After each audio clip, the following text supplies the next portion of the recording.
Well, welcome again. And today together, we're here to create a service to celebrate and affirm a life well lived, a life completed, and a soul's journey. As we evoke these memories of Marilyn Chambers with great affection. I have never been at a memorial with Marilyn where she did not point out where the person being memorialized sat. So, not having the benefit of her insight today, where's Marilyn? So, we have some ideas. Anybody have an idea where Marilyn is today? Because she's here, believe me. She told me what to wear. More importantly, she told me what not to wear. And actually, I'm going to share this. As I was setting out my clothes the day before, which I've learned is a wise thing to do, as I was throwing them on the bed, I heard loud and clear, "No black." Okay, got it. And then as I was picking out the whether I wear a crucifix or whether I wear a stole, I wasn't getting any feedback. And so I thought, all right, I'm going to take them to Kathy. When I meet Kathy for going over this, I'll take them both and see what Kathy thinks. Well, what was interesting is I put on the crucifix on my chain that I would normally wear. And as I stood up to greet Kathy as she came in, the crucifix jumped off the chain. Now wait. I thought, okay, no problem. I picked it back up, put it on. And as Kathy saw the stole, she said, "Oh, that's great." And the crucifix jumped off the chain again and hit her shoe.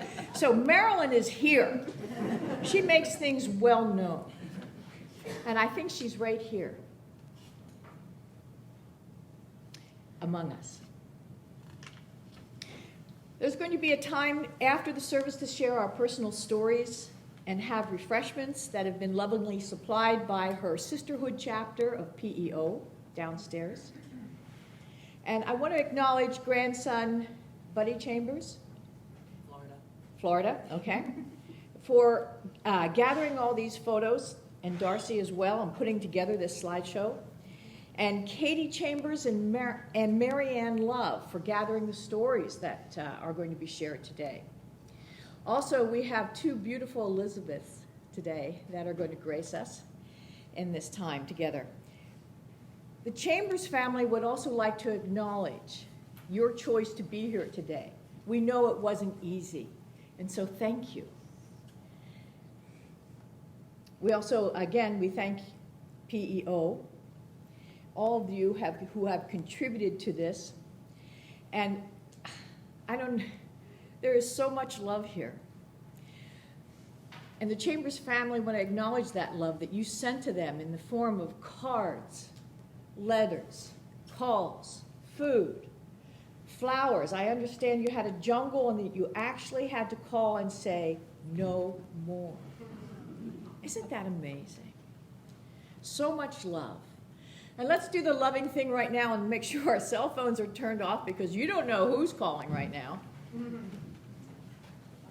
And we know that for everything there is a season. There's a time to be born, a time to die, a time to mourn, and a time to laugh. And that is this day. And let us rejoice in it. Let's prepare our hearts as we enter into this service, and let us pray.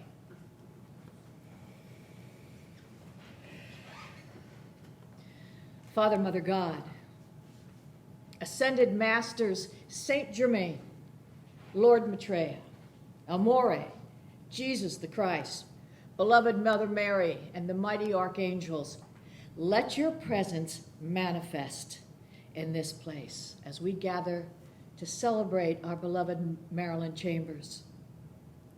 Be our Alpha and Omega in this service.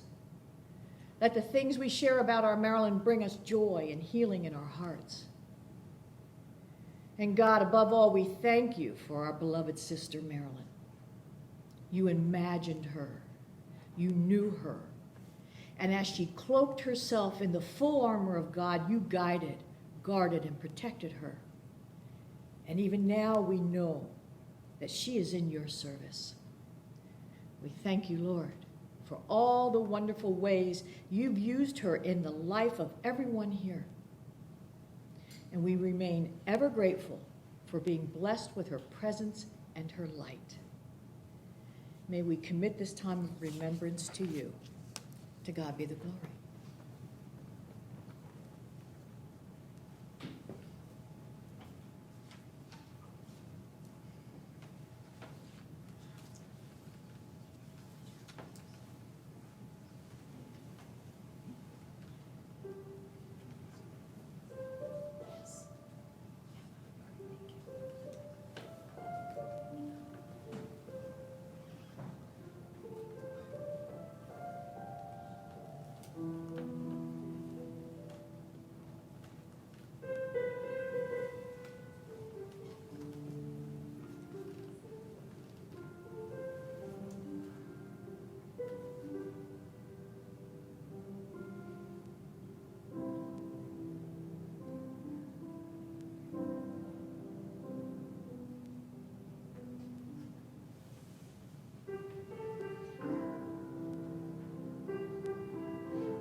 The family asked Mary Ann Love to write down her memories of Marilyn, and anyone who knows Mary Ann knows why we asked her. She's known her probably the longest of anybody here in Sandpoint because she met Marilyn as a young mother moving here in the 70s. But Mary Ann is also a fantastic writer. So this is written from Mary Ann in the first person. So keep that in mind as I read this. These are not my memories. It's titled, If Everyone Lit Just One Little Candle, What a Bright World This Would Be. While growing up, I often heard and loved that hymn sung at the closing of Mass at St. Joseph's Catholic Church here in Sandpoint. Little did I dream at the time that one little candle, albeit pathetic and a bit ugly, would add recurring moments of brightness to my adult life. It did. I can also confidently say that the person who gave me that candle spent a lifetime lighting up and brightening lives of those around her. I'm not so sure that she accomplished that feat by gifting thousands of ugly candles, but I can say with certainty that she generously gave away doses of her own positive inner being, enriching lives all along her life's journey. I received the said candle as a birthday gift. It had been crafted as a grade school project by a young boy. By the time I was gifted the greenish-yellow bottle-shaped candle in the mid-70s, its neck was broken. My new friend Marilyn Chambers had selected it from her youngest son Robbie's collection of crafts and sent her oldest son Bill on a mission to deliver it to my home. For that birthday, she also gave me a lamp that didn't work. Obviously, neither of these gag gifts was going to light up the world, or would they? In its own unique way, that sad-looking candle gave out more light and happy memories than I could ever conceive. I received the candle the summer after Marilyn and her husband Bill had moved with their family from Fort Lauderdale, Florida, beginning a new life and lifestyle on a beautiful 160-acre farm in the Selly Valley. Marilyn wasted no time acclimating to farm life, purchasing horses for the kids and a dairy cow named Molly, which she milked faithfully. She also made a point to meet surrounding neighbors, developing long-time friendships. I first met Marilyn prior to a horse show sponsored by our 4-H club. 2 of her children, Robbie and Mary Beth, had decided to participate in the show. So they rode their horses to the fairgrounds all the way from Selkirk Road in Selly. I happened to be there when they showed up. Soon afterward, Marilyn arrived in a blue van. My first impression, vibrant, beautiful, engaging, warm, charismatic, lighthearted, slightly impish, and delightfully fun. That opinion never changed over a friendship that would last more than 45 years. Marilyn had the same effect on pretty much everyone she met, attracting a vast array of admirers representing all walks of life and numerous interests. In fact, I'll never forget hearing our mutual friend Betsy emphatically proclaim one day after having met Marilyn, "I want what she's got." Marilyn's ongoing friendships represented an eclectic swath of our community: bridge players, cowbells, horse people, artists, educators, professionals, yoga and metaphysical enthusiasts, community volunteers, etc. While attending the Chambers family classy Christmas parties, I always marveled at each year's new faces blending in with the regulars. My personal experiences with Marilyn and her family involved 4-H and teaching the kids at Sandpoint High School, where Bill, Chris, Mary, and Rob each graduated a year apart, beginning 1978 to 1981. Marilyn's oldest daughter, Darcy, had already graduated by the time the family moved to Sandpoint. Occasionally during those years, 2 or 3 weeks at a time, school days for me would be followed by evenings spent at the ranch with the kids while Marilyn and Bill went on vacation. I loved the banter and the day's lively debriefing each night as we gathered around the dining room table. These dinnertime sessions with the Chambers kids reflected great parenting and a healthy, happy family environment. To say that I loved each of them for their unique personalities and considered them as extended family would be no exaggeration. Later, after my own children were born, Willie and Annie spent quality time at the Chambers home in Selly. Marilyn loved them as if they were her own. One of the highlights of my many happy associations with this family came while advising the school drill team. Mary was a ponderette, and when the group marched in the Wenatchee Apple Blossom Parade, I needed chaperones. Always game for an adventure and eager to help out, Marilyn, the former Girl Scout volunteer, happily volunteered. That experience led to yet another enduring and close friendship for her with 2 other chaperones, Jan Manili and Joanne Hawkins. For years afterward, these women met regularly for lunch, dinner, or whenever they could find an excuse. Lots of laugh and lots of love among this group. That's precisely how it was for Marilyn and her many relationships forged here in Sandpoint over nearly 5 decades. She left a significant and lasting mark on Sandpoint, both tangibly through the Gardenia Center and intangibly through her warm, friendly spirit, vision, and generosity. She was loved, admired, and appreciated by countless members of this community. Marilyn truly lit up a room with her big smile, those delightfully happy eyes, and her infectious, perennial optimism, all of which stuck with her clear to the end. Here's where I must mention that candle again. Many of you have heard or read the story of the candle being passed back and forth between the Love and Chambers families for years, always in a different, often strange form, always expiring a gotcha response. One year the candle might be a cow pie adorned with straw, while another transformed into an indescribable but glitzy silver "what the heck is this?" presented as a wedding gift. Eventually, someone in this ongoing dual exchange lost track of the original candle. But that was okay, because at the last potluck Marilyn coordinated for the Sully Valley neighborhood at her Burning Tree Ranch, she gave door prizes. Oddly enough, I mysteriously drew the correct number for a big, colorful gift bag of surprises. Inside, along with a huge vase, sat another attractively, commercially made candle. I took it home where it stayed in the bag for a few years until several weeks ago. Knowing that I would probably be visiting with Marilyn for the last time, I added some funky decorative touches to the candle and labeled it Marilyn's Magic Friendship Candle. Of course, she was delighted when I presented it to her.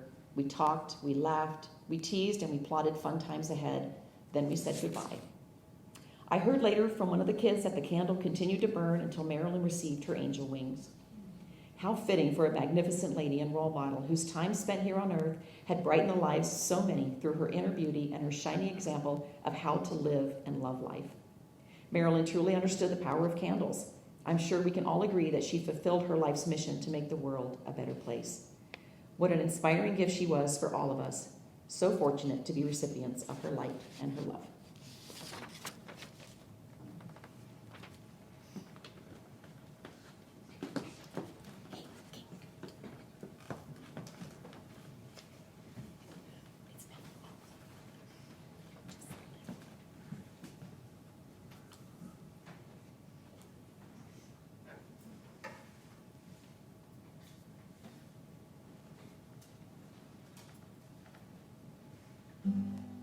Good morning, everyone.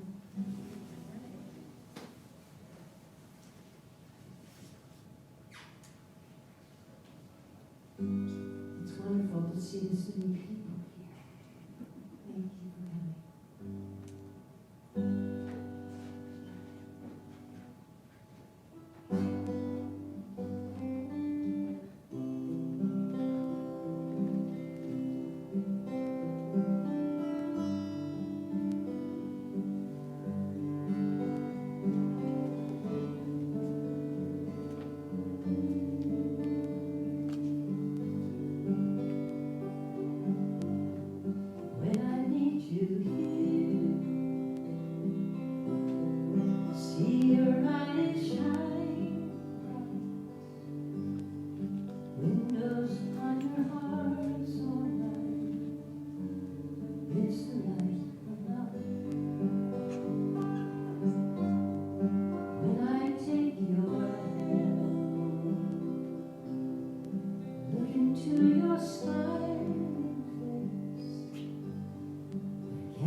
our children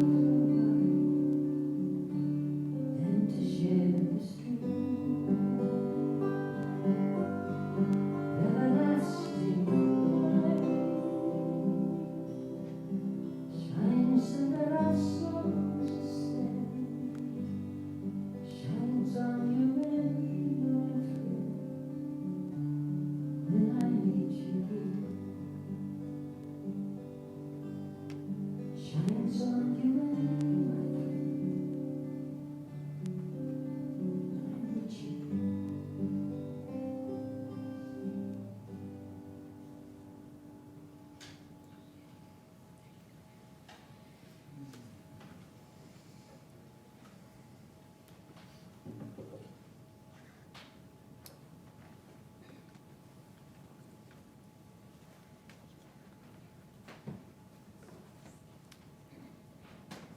My grandma, or Cookie, as I and many of you knew her, played a profound role in my life.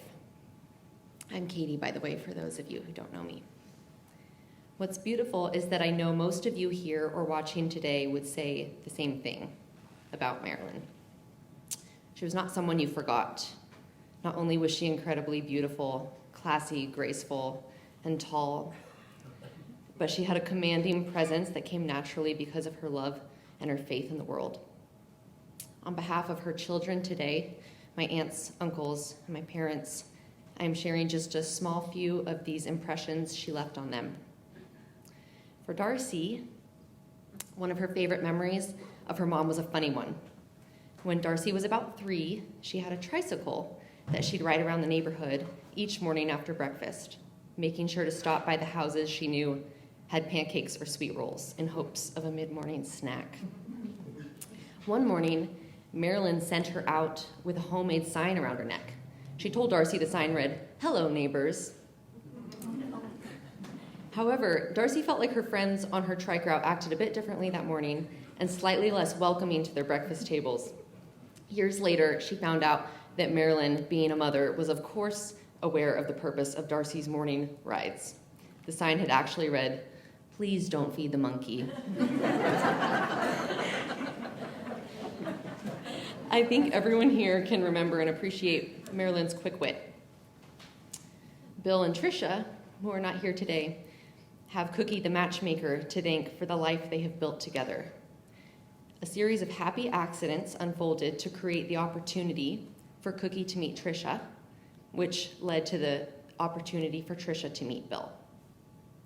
As Cookie predicted, they fell hard for each other, and 26 years later, they have built a beautiful family of their own.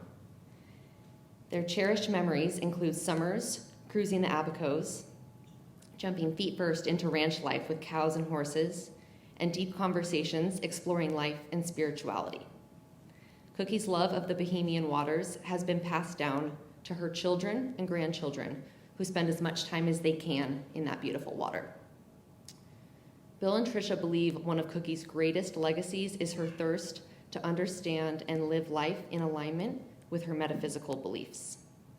The desire to understand and align her thoughts and actions is an indelible gift to her children as well as all those who knew her. Now for Mary. Growing up on the Intercoastal Waterway in Florida before they moved to Idaho, Mary has her mom to thank for water skiing. Early in the morning, before the waterway was busy with boat traffic and waves, her dad would start up the boat and throw out the ski line to Mary and Marilyn. They would hold hands and slowly walk out into the water together. Mary had a life preserver buckled around her waist, while Marilyn pulled her feet into the 2 ski boots. Then she'd help Mary balance on the skis in front of her legs. She then had Mary wrap her arms behind her legs, holding tightly onto her knees, while they signaled her dad to go and accelerate. And go they did. Magically, they would pop out of the water and zoom down the canal. Marilyn constantly offered Mary encouragement while giving her tips and suggestions on how to control her skis. After many days skiing in the morning on top of her mom's skis, it was finally Mary's turn to get up on her own. Needless to say, most of Mary's first attempts were nosedives, coming up with a mouthful of water, coughing until she couldn't hang on any longer. Yet there, waiting for her to pop up out of the water, was her mom, laughing and smiling, telling her, "No, come on, you can do better than that. Try again." When Mary finally managed to stand up on the skis, she remembers looking over her shoulder to see her mom waving her arms in celebration. Another one of Mary's favorite memories was years later at the ranch. Mary had moved to Sun Valley, but came to stay for a month at the ranch almost every summer with her 3 boys, Davis, Reed, and Quinn. The boys loved the ranch as much as Cookie, with all of its places to explore, and one of their favorite things to do was to go down to the lower ponds and search for frogs. The guys were master frog catchers with their little nets in hand, and Cookie their cheerleader, spotting frogs for them to catch from the banks, yelling, "Over here, Davy, Reed, Quinn, quick, quick, the frog is getting away." After filling a bucket, they would all walk up the hill to the house, where they would place the frogs in an old metal horse trough with rocks, branches, and water under a shady tree. These were very large and loud bullfrogs who would holiday for a month up by the house, croaking every night to their friends in the ponds below. At night, Mary, the boys, and Cookie would all sit together on the deck or in the hot tub, listening to them croak and sing, while hoping to see the northern lights dance above them in the sky. As the end of their trip approached, they would take the frogs back to their pond as their summer vacation was now over. We're still not sure the frogs loved their annual getaway, but Mary sure loved watching her mom with Davis, Reed, and Quinn catch and chase those loud bullfrogs on summertime afternoons at the ranch. Chris and Kathy, my parents, have Cookie to thank for truly being a second mother to Kathy. People often think Kathy and Cookie instantly connected, but that is not true. It took them years to really know and understand each other, sometimes exerting opinions a little too often in small power struggles. But over time, as they relaxed and learned to trust each other, Cookie opened up a new world to Kathy and her now growing family.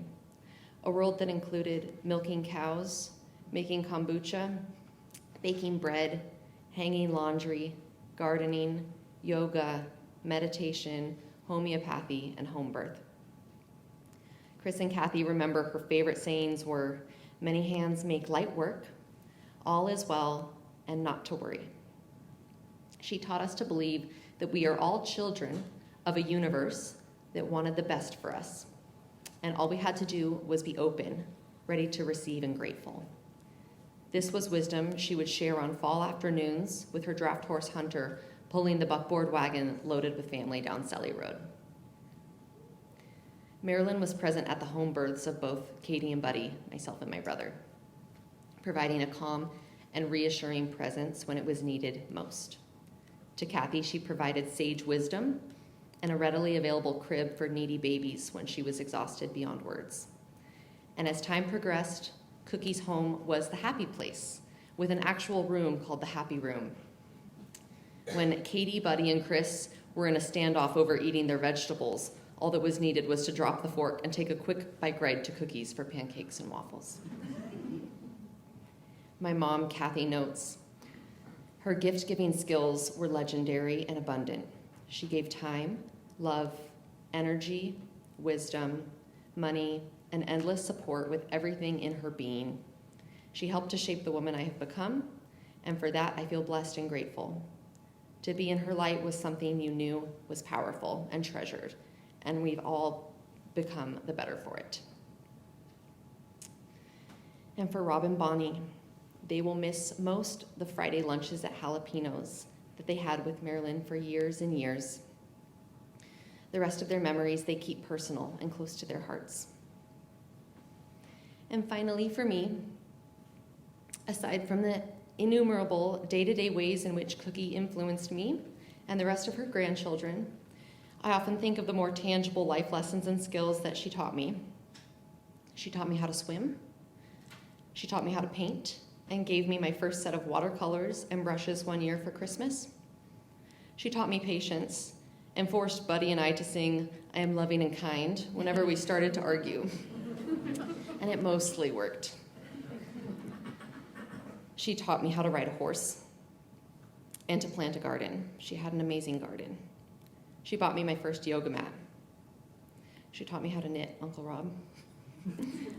And when she felt I was old enough, she taught me about spirituality through meditation, which felt like the greatest honor and gift of all. Growing up both emotionally and physically close to her, across the street from her in the Burning Tree Ranch, is one of the best things that ever happened to me as a person. Cookie's home and her land was a true refuge, a childhood paradise my brother and I could escape to whenever we wanted to milk the cows, or muck around in the mud, or watch cable television, which we were so wrongfully deprived of. Or go sledding, or just cozy up underneath the Christmas tree by Cookie's fire. These are the memories that shaped us, and Cookie, we love you for that.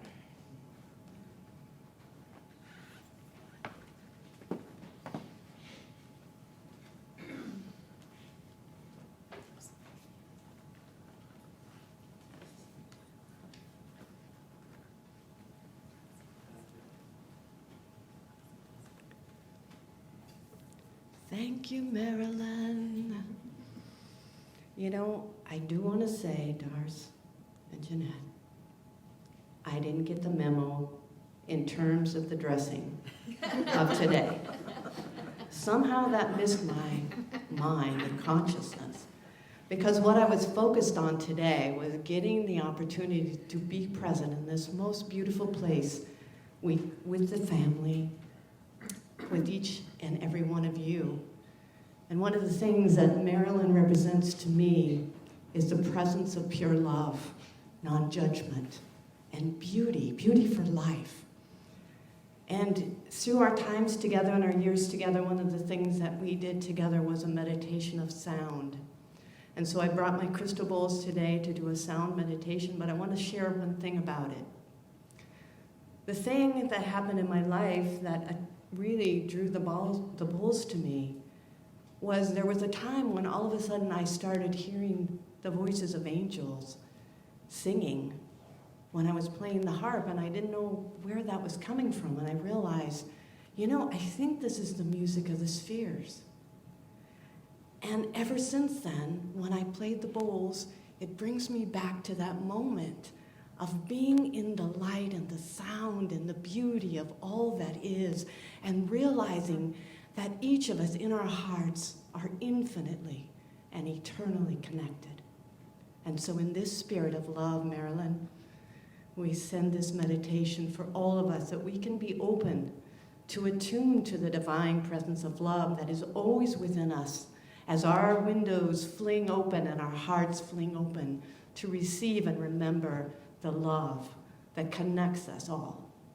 And so it is.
loving spirit, God, our creator and creator of all that is.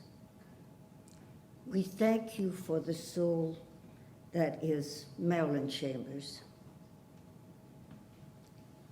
We bless her as she continues to reveal you in her new manifestation, and with grateful hearts, we thank her for her love and her service to all creatures, human and animal. We thank her for her dedication to establishing this place, the Gardenia Center, as a core, a nucleus of love and service for the community. We thank her for her example of unflagging faith, her positive attitude, and always her deep caring. Throughout her life, Marilyn strove to manifest you, God, and she dutifully performed her mission.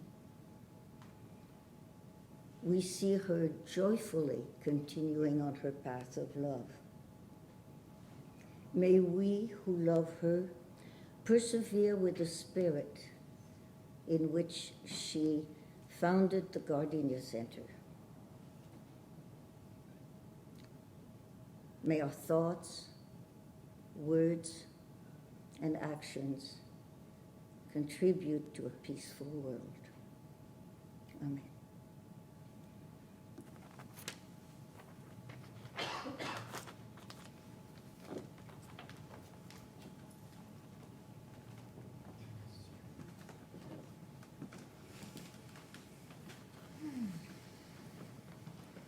You were loved, Marilyn. She would say that love is all there is. And her demonstration of love, her demonstration of visionary faith, love trusting, her obedience, love's willingness, and her service, love in action. These demonstrations are her legacy, and this is our inheritance. We were shown how to do it. We were shown well. And for that, we can be so grateful. There's much more to be said, and we hope that you share this together downstairs when we have a chance. But we close, as we always do here at the Gardenia Center, with this, and you may join me if you know it. Know that the light of God surrounds us. The love of God enfolds us. The power of God protects us. And the presence of God watches over us. Wherever we are, God is, and all is well. Praise be to God. Thank you.